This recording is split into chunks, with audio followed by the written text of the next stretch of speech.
Gets me every time.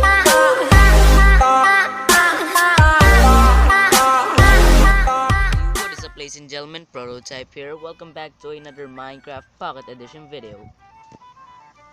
In today's video, I'll be reviewing the Gorilla add-on. So this add-on was created by Gona.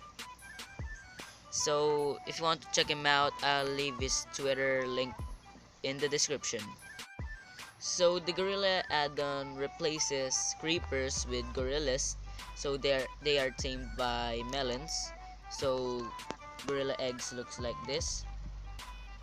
You can find it in your creative inventory. If you're looking for one in survival, you better be careful because adult gorillas will be protecting their babies, so if you get too close, they will attack you. So once you find yourself a baby gorilla, you just need your melon, then you hold him to tame him.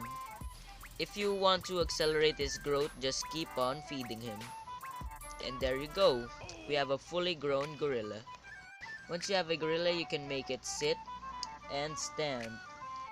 Doesn't do anything, it just makes it still.